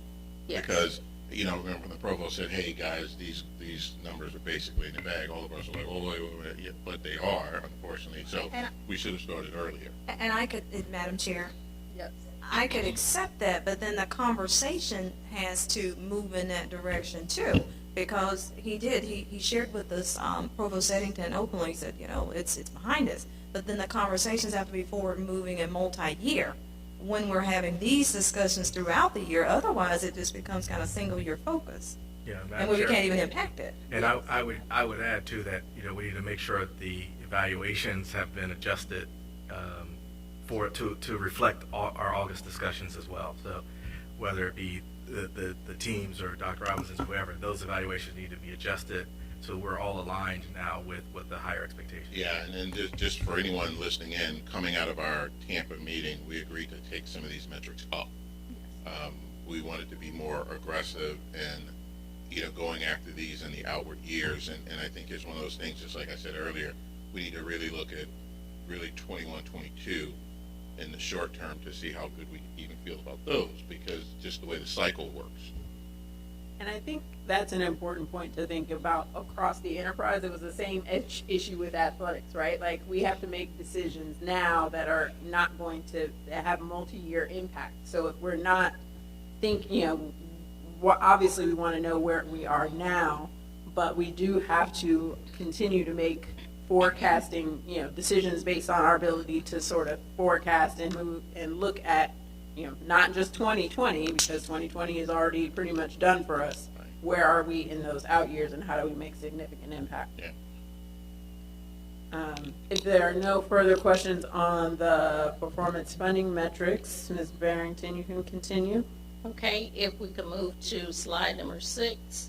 Now what we'll do is the next sequence of slides, we're going to provide you an update on the strategic plan and what our strategies are around measuring and monitoring our progress on our institutional scorecard, which includes the president's goals, the PBF metrics, and the key, our key strategic plan, performance plan metrics. Now we're going to leave the presentation and we're going to go into a live demonstration of the actual dashboards and scorecards that we created at the request of Chair Lawson. First, to begin access, we're already there, but to get there, you use the president.famu.edu, you click on goals. As you can see, this site provides you with a dashboard, again, that includes the institutional goals. Also, if you look at the institutional scorecard, if you would click on that link, this scorecard provides you with our goals that we have set according to either the strategic plan or the PBF metrics. And you can look at this by category of being PBF metric, president's goals, or the strategic plan, accountability plan. And also you can look at it by alignment areas, say for graduation rates, degree productivity. So now we're going to go back. And if you look down at the bottom, we have a link there that says archives. If you click on that link, that would take you back. We did archive the ones from last year if at any point in time that you would like to go back and to look at anything from last year. So going back now, if you will go and you just click on the president's goals for me, here you will see all of the president's goals, the actual his goals and the projected outcomes that you have set for him for the 2019-20 as an enhancement to this site. Down at the bottom, there's a definition for what each one of his goals mean. And as you go through, they're just showing you now what some of those are. You can actually, it's the same. We have definitions for the PBF metrics. We have definition for the strategic plan and accountability metrics as well. So now what we'll do is we'll click on, and if you see there's a little hand icon. So if you just click now, this is going to take us now into our college school program scorecards. And as you can see, we have the scorecards. We have all the schools and colleges actually listed there. So for demonstration purposes today, I ask you to click on the School of Social Sciences, Arts, and Humanities. And here you can look to the left. You will see it gives you information about the school. It talks about the degree levels that are actually offered. It tells you how many faculty members, what their grant output has been. It gives you all the departments, the centers that's associated with it, and also it provides you with the degree programs. To the right of the screen, it gives you the different dashboard with the very key metrics dealing with graduation rates for school. It gives you the retention rate. It gives you how many AA transfers. And as you scroll down, it gives you the full scorecard for that school. This is something that Provost Eddington started back when he was actually in the position, and we're working very closely with this area now in the establishment of what their goals are. So if you look there, you see their leadership, student success outcome, their faculty outcomes, there's research activities that's there, and also at the very bottom, their outreach and community service. These are the things that we're tracking at the school college level. Now, if you will look to the left again, Let's and we're pause for a second. Yes. Any questions, comments, concerns? This is a lot of information, so we want It's to a make lot. sure that you have time to fully digest. Basically, for each of the colleges and schools, there's a set of information on the right that just gives you some of the statistical, grant output, faculty, part-time, full-time, and then all of the programs within that. What you see on the left is basically how each college performs on their 10 performance funding metric.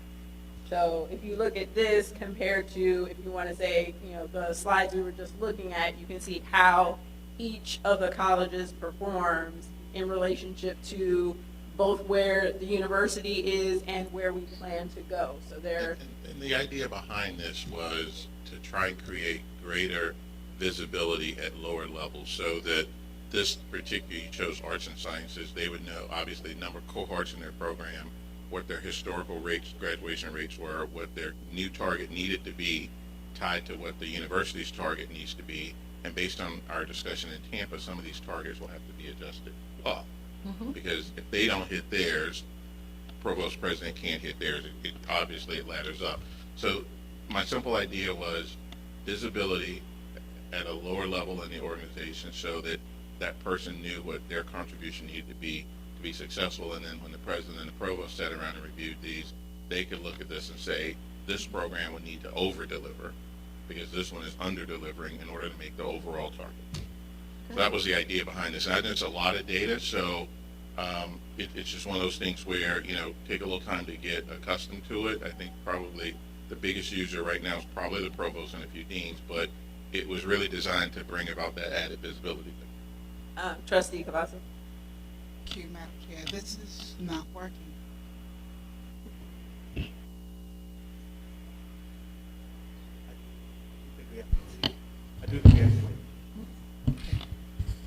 There you go. It's on. Is she on? It's on. Try it now. It's on. She keeps turning it off. Thank you. So my question, can you hear me? Yes. My question is whether this document is available. This is the first time I'm seeing this document. It has incredible information, number one. Thank you for that.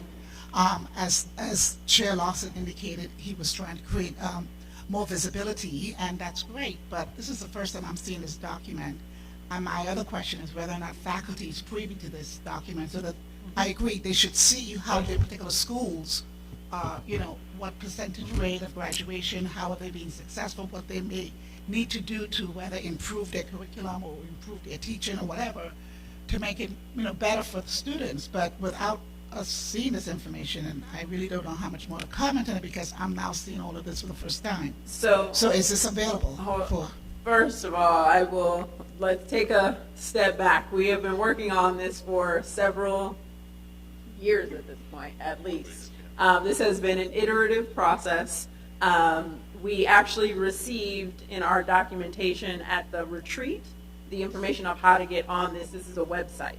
Okay. So we have been working through putting input in and working with faculty to get all of the data uploaded into a relatively easily packaged,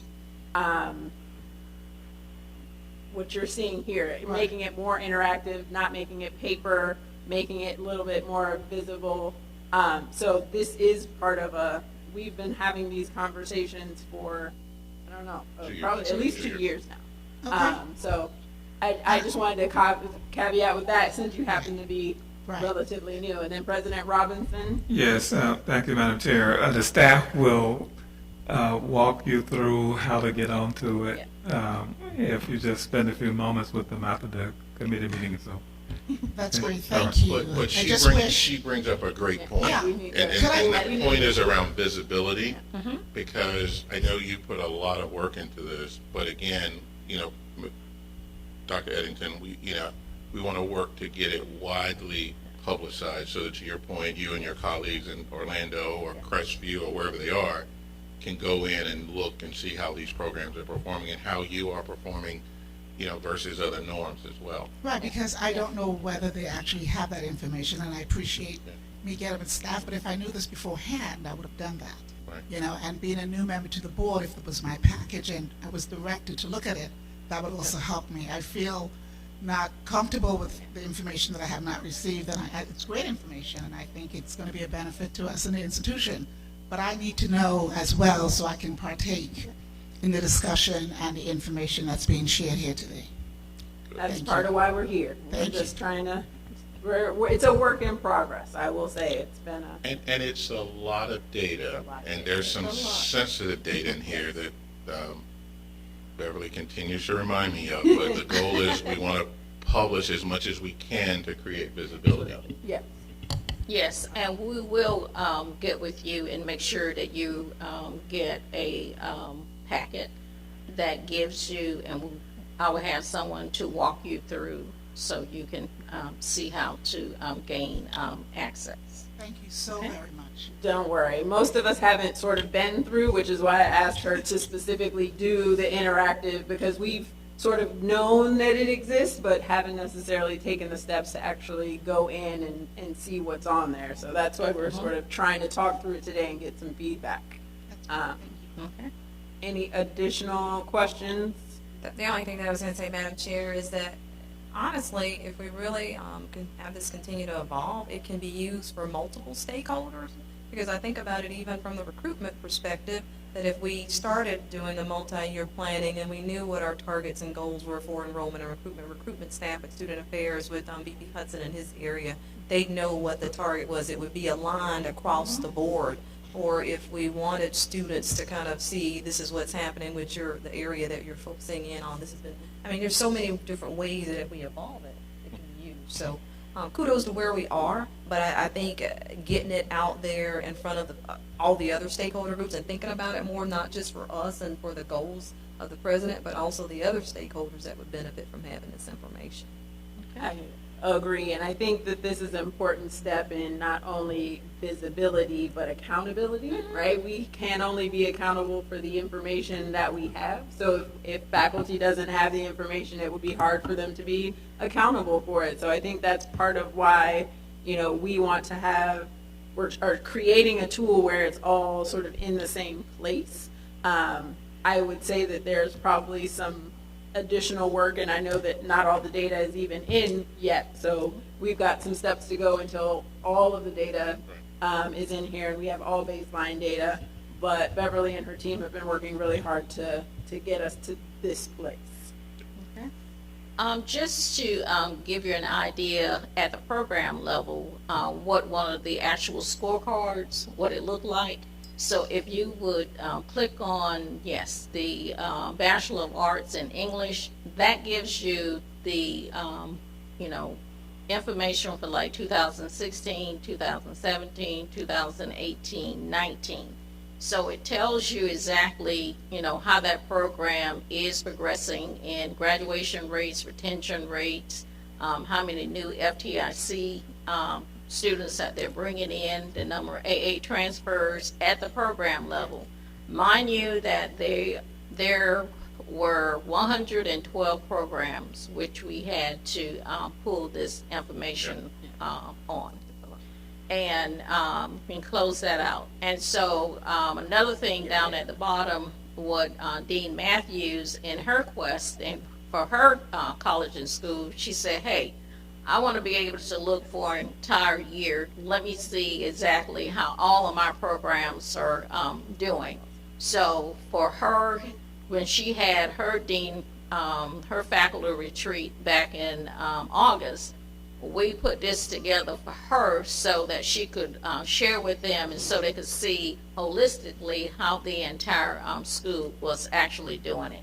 We are in the progress of trying to do the same for the other colleges, and we should have that done soon on that. So you can close that out. Which is just a really good example of how deans are already finding value in using this information at their level and driving it down, which I think is what we've been trying to focus on, is how do you ensure that the deans and the faculty feel bought in and understand their role and how we're all building. So I think that was a really good example of how a dean has, recognized the utilization of this and figured out how that she can sort of look across her disciplines. But anyway, that was just intended to be an overview because I know we've gotten the packets and had like some time, but I don't know how much we've actually went on the website. So that was all that is intended to be. So Ms. Barrington. Okay. Well, before moving on, I just want to thank Chair Lawson for your insight in what we needed to get done. And I also would like to thank my staff, Ms. Newkirk, Mr. Griffin, and also the Office of Institutional Research who helped us to pull this data together, and also Ron Henry and his staff member, Theo Greer, who has been working very, very hard on this. And thank you all for y'all patience as we continue to do this. Moving on to slide number 9. Slide number 9 provides you with an update on, can keep going, next slide. Okay. On page 7 of our strategic plan, we have some performance key performance indicators that we have provided, and this is just giving you an idea as to 2017 was our actual baseline, and if you look to the right column, 2022 is where we're saying where we're trying to go, and the ones to the left, 17, 18, and 19, provides you where we are as of today. Just to let you know that we are making progress on many of our metrics that we have set forth, and we anticipate to continue to improve on the ones that we are not. Moving to slide number 10. Slide number 10 is basically a recap of when you met with Provost Eddington back at your August retreat. It is giving you year 3 and what some of those priorities, initiatives that we're doing, and for each strategic priority, time back to that very first slide that I showed you where we had our strategic priorities, the 6, and those are actually the key areas of focus that we will be focusing on for year 3 of our strategic plan. Chair Washington, this concludes my update. Thank you, VP Barrington. Any additional questions, comments, concerns? Just as we talk, just continuing to socialize with the deans. And I just think about the remote campuses now. You know, there are a couple folks in Jacksonville, Crestview, Miami, Orlando, big remote campus. But how do we introduce it, make sure it's properly rolled out to those campuses? Okay, and if I'm gonna go back, one of the things I did ask, like in the College of Social Sciences, Arts, and Humanities, I said, how are you using the dashboards?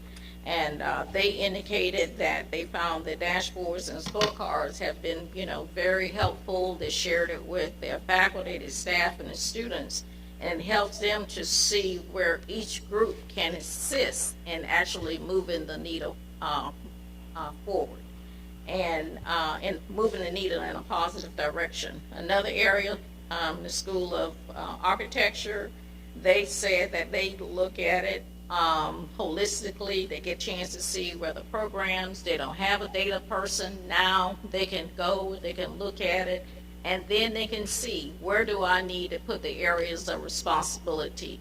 If we're lacking in one particular area, who do I need to assign in my area to make sure that we try to move positively in the right direction. Thank you. So we hear you. Thank you. And then I just have a quick update on some of the items that we have previously highlighted in our strategic planning committee, specifically the living learning communities. That program has now expanded to 10. We have 10 LLCs on campus. The second year retention and the 4-year graduation rates of those students continues to outperform our non-LLC students. We have 300 students in the communities in 2019-20 and looking to go to 450 for 2020-21. So we're looking to continue to expand that program that, it was one of our first presentations, and we really did as a board decide to double down and figure out how we can have some additional investments, and those expansions appear to be proving beneficial. As far as distance education, we had a couple of questions about the Gen Ed. So 73% of the Gen Ed courses have been developed for online offerings. 48% of alternative Gen Ed courses have been developed. And then we've got 127 faculty that have completed training to teach online, with 47 completing the online certification training program. So we're going to continue, obviously, to get 100% of our Gen Ed online. We are intending to get that done by October 31st, and then the alternate ones by May 31st. So, and continue to expand the teachers and faculty that are approved to do the online offering. So online continues to, we want to be able to identify the barriers to graduation, make sure we have all of our general education classes online.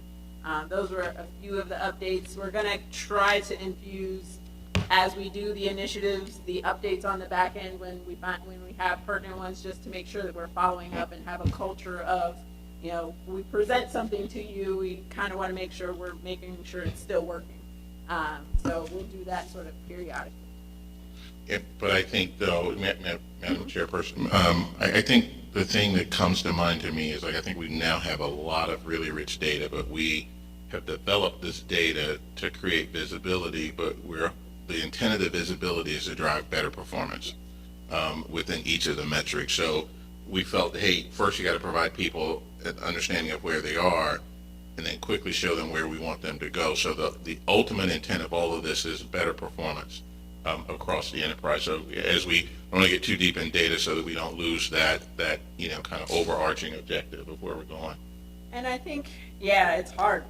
We balance, VP Barrington and I spent a lot of time with if you see the original deck of slides versus where we get to, because there's a lot of good stuff going on. And so how do you present it in a way that shows clearly, both past performance and goals, and then continuing to elevate it to the overall goal of, are we moving in the right direction? I think, generally we see ourselves going in the right direction. There are areas that we do need to, sort of pick out and highlight, and then we try to do that in between this committee and academic affairs. It ends up being a little bit of a, you kind of get it twice. So, open to any other feedback on how to better integrate that. So if you're not getting a good sense of what direction we're moving, we're happy to take any feedback on how to do that. If there is no further business, this meeting is adjourned. Thank you. This concludes our full day of committee meetings. Tomorrow we start at 8:30. Everyone have a good evening, and thank you for your attention this afternoon.